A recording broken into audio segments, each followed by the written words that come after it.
Good morning, good afternoon, and good evening, my precious pack, and welcome back once more to VEGA Conflict.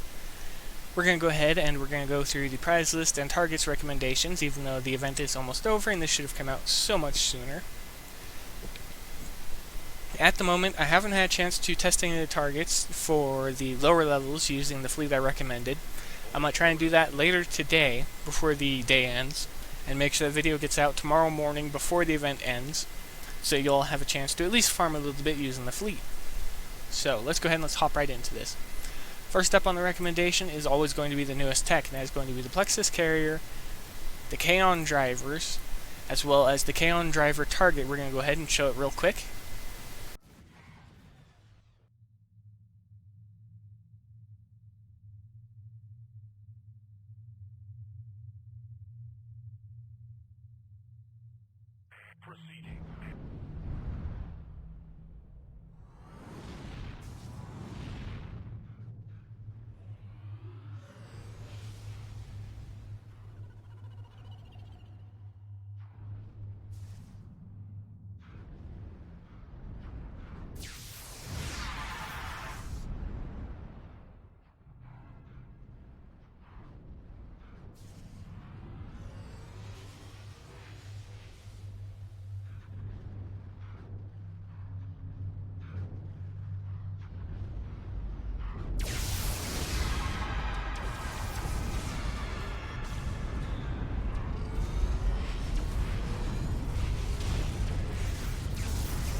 Alright, the target is fairly straightforward and simple if you have dreadnoughts and things like that, and lately I've been using more and more of my dreadnoughts for everything, and this is the first major event that I've used my Altairian to farm most of the targets, as you'll see later or in just a moment. Next up is going to be the Omega. Now, what makes the Omega interesting and unique? Well, let's go ahead and let's take a look at its stats. When it enters phase, it gains increased mobility, as do all of the other Pharmakon ships, but it also gains increased strafe. It gains increased damage over time stacks, it loses the ability to move, strafe, and mostly turn, but it gains incredible resistance to all damage types with the exception of alien, which is... it makes it a very durable ship when it leaves phase state. Then it has the built-in weapon, the Omega Beam, which is essentially an energy cannon strapped to the ship that does a fairly good amount of damage per ship at each mark level. And then you have the basic damage over time details, which are fairly standard for it actually. It's got 200 damage threshold, it applies 5 damage per 200, it applies 1 stack per 200 damage dealt. Each stack does 1 damage, and the damage value, it ticks once per second, and it lasts for 20 seconds, as with all damage over time values. And I can recommend picking it up just because of those reasons. And let's go ahead and let's showcase the targets real quick.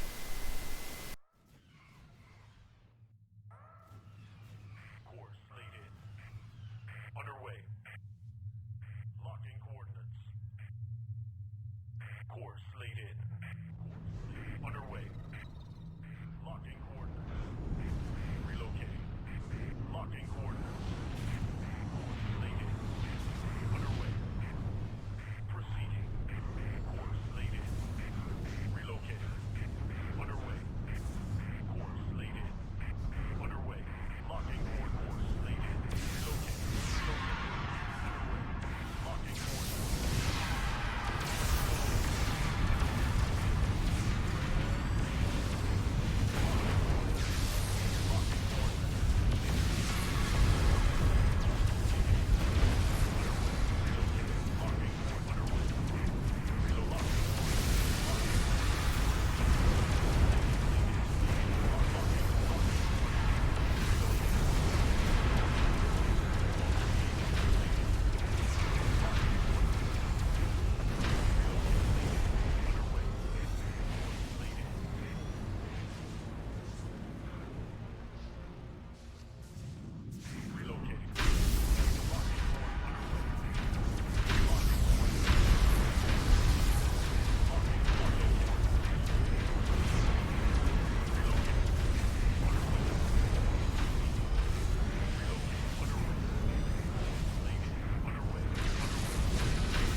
Those are the mark upgrade targets for the Omega. Now let's go ahead and let's talk about the next target that will be introduced, well, that will be showcased, the Eriko target. What makes the Eriko interesting? What makes it unique and engaging? Well, it actually has multiple things going for it. First off, it has a spawning mechanic based around MERS, and what those are is its spawn ships. They're essentially suicide ships, and this ship is built for close range brawling, especially with its overdrives. If it enters a blank nebula, which the MERS spawn on death, it gains the following stats. Increased defense value, which means to increase the maximum defense from 90% up to 95% Mark Elite. It gains damage resistance to all damage types with the exception of plasma, meaning that it becomes a very, very tanky tank under its armor that's already godlike. It gains increased shield bypass, increased forward speed, increased strafe speed, increased rotation speed. It literally gains everything. And if you think that's amazing, for every time that it summons a spawnable ship, every time it summons a MER, it gains a stacking overdrive. Now, at max, this thing is extremely powerful, and it can get up to a 50% damage boost if you utilize a full blight build between the two, because it can get up to 5% per value, so you can get 10% per spawn. So it just rapidly ramps up its power output, and it has standard resistance as most of the ships do. And that just makes it an extremely engaging ship, and at Mark 1 it also has a resistor slot available to it as well, meaning you can further specialize its damage resistance based on the type that you're taking the most of. Underway. Enemy spotted. Relocate. Target acquired. Course. Enemy spotted. Locking coordinates.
Okay, on to the final recommendation for the ships, the Zeus.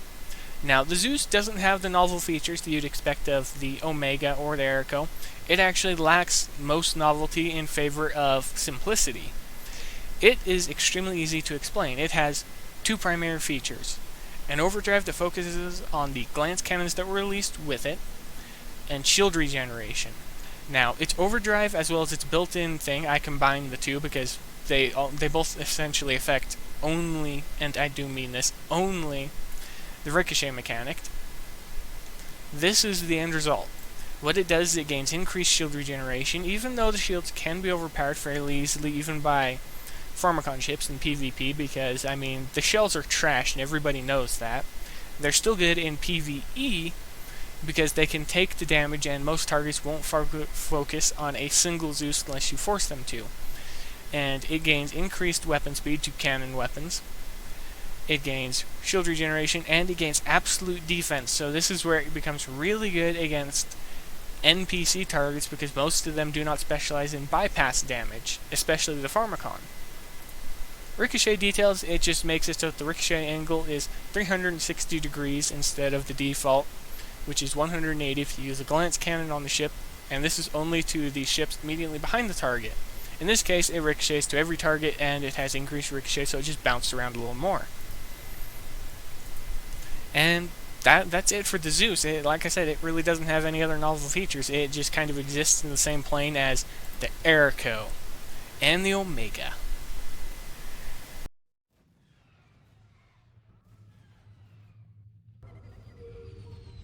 Relocating. Locking coordinate. Target identified. Relocating. Target located. Relocating.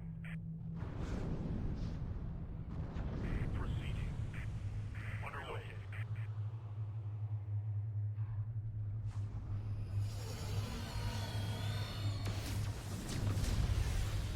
Target acquired.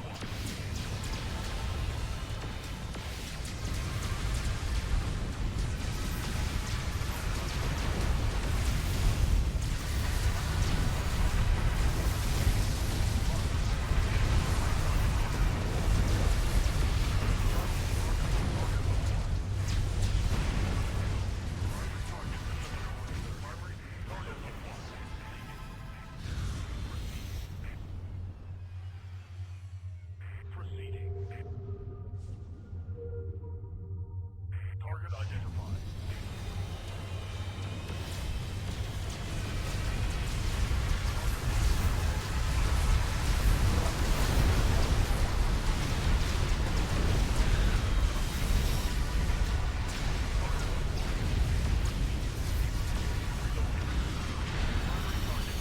Now, I can recommend the Renaissance because I have been testing them out with a Zeus. I have a single one in a fleet with Zeus's, and if you're not using the Orator, these are going to be a go-to ship.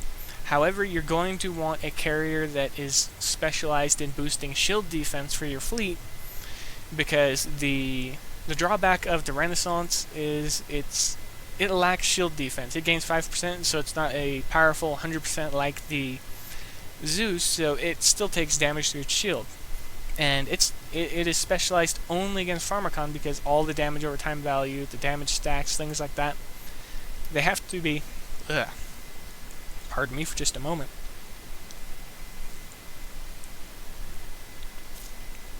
But you have to accumulate damage over time stacks to activate its overdrive. But its overdrive will last as long as those stacks do. So, what does it gain? Phase charge hacking, so it reduces the amount of charge value by 40%. Now, it's not reducing the actual live value, it's reducing the value that you see through your fleet bay, things like that when you're creating a ship, the charge value.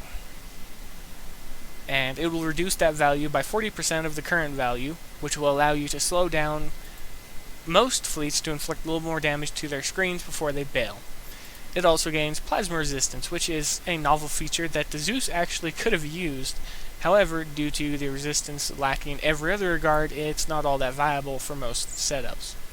It also gains built-in stasis, so as it hits targets, it'll apply 50% stasis for 10 seconds. It'll also gain 10% shield regeneration per second, which is extremely nice. on a 0-second delay. It'll gain increased strafe speed of a minuscule amount that isn't really noticeable, and a rotation speed that actually is noticeable, so it's harder for targets to get behind it and stay behind it. And then it has the minimum range value decreaser for Vulcan weapons, so they have no minimal range.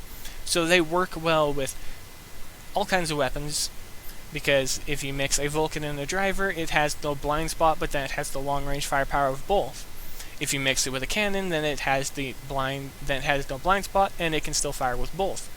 And due to its twin fire arcs overlapping in the front, it has effectively 8 weapons instead of 4. You just need to decide what you want. Resistance, and nothing notable, same as what most others are. And that's it for the ship recommendation. Now on to the mark upgrade. Well, the mark boxes and things like that. So, what... Oh, the gargoyle is there. I didn't even notice that. Well, that just goes to show that it's negligible. Okay. First up, we're going to go ahead and we're going to recommend the Omega boxes. For every 1 Omega that you want to upgrade, you're going to need 5 boxes. Next is the Eriko. Again, for every 1 Eriko you're going to upgrade, you're going to need 5 boxes. And the same applies for the Zeus. For every 1 you want to upgrade, you're going to need 5 boxes. In total, you can upgrade 6 of each ship because each one has 30 boxes worth, which subdivides down to the 6 ships you can upgrade. Okay. Weapons now.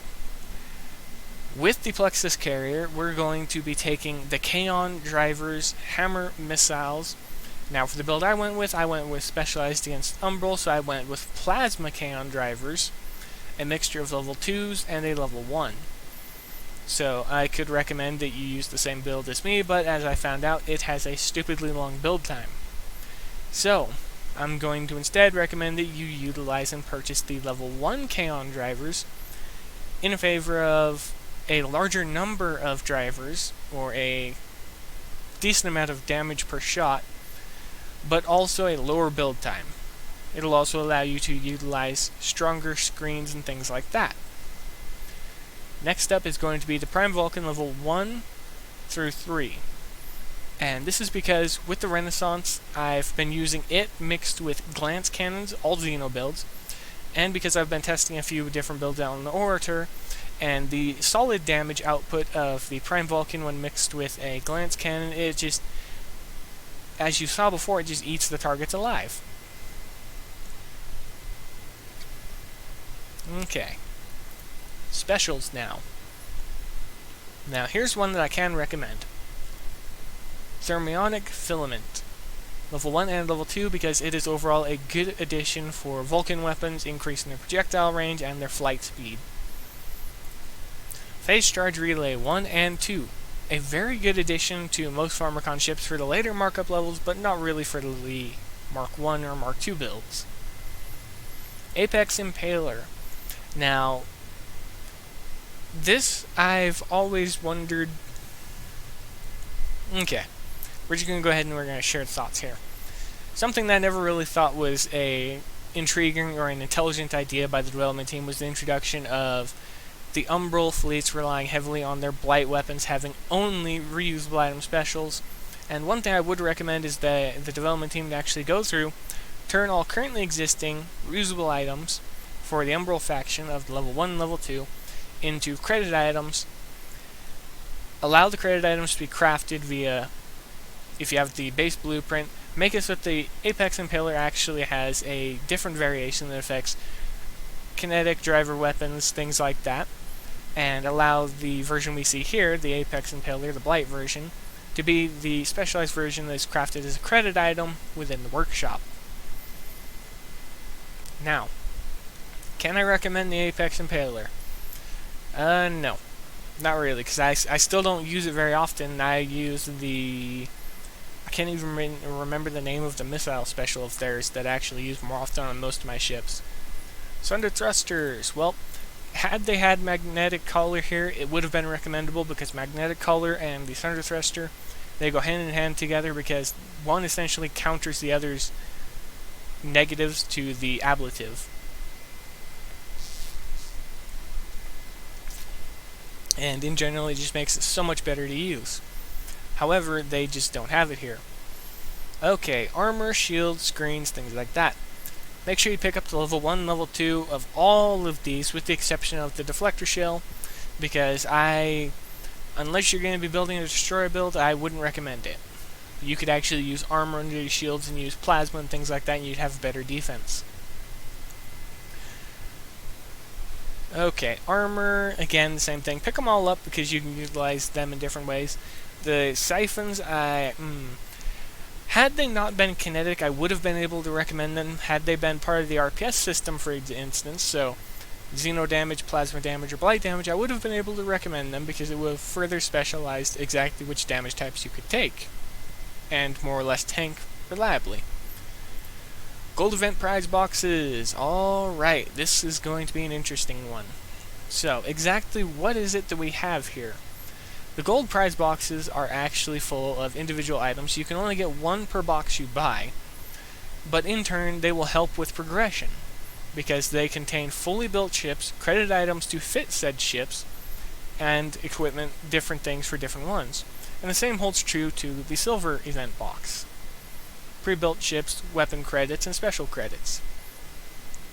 Between the two, you could fully fit ships and fully build them, thrusters, specials, things like that, from these boxes. So I could recommend picking up all 30 of the gold and silver prize boxes. And time tokens, purchase ones that are relevant to what you're doing. Are you building new access ships? Are you refitting them? Or are you crafting technology for them within the workshop? Same with the Xeno division. If you're building, go ahead and pick up a build. If you're refitting, pick up the refit. And if you're crafting, pick up the crafting. And resources in general, because they're a very valuable resource. Heh. And that's it. For anyone that was wondering what targets I choose, why I choose them, or anything like that, I choose targets reliant on what I am doing currently. So if I'm upgrading ships, if I'm building ships up, or if I just want fleets, even though I primarily use dreadnoughts, I pick up the boxes and things like that. And the targets I just showed off are all the boxes you're going to need. Well, they drop the boxes you're going to need. And I hit them in the order of which they're dropped. Further information regarding the targets will be in the description below. If you have any questions, feel free to ask. If you have anything else to say, if you want to share advice or anything like that for anybody else that's watching, feel free to say so below in the comment section. If you just want to say hi, hi. And as always, everybody, be safe out in the void, happy hunting, and I'll see you later.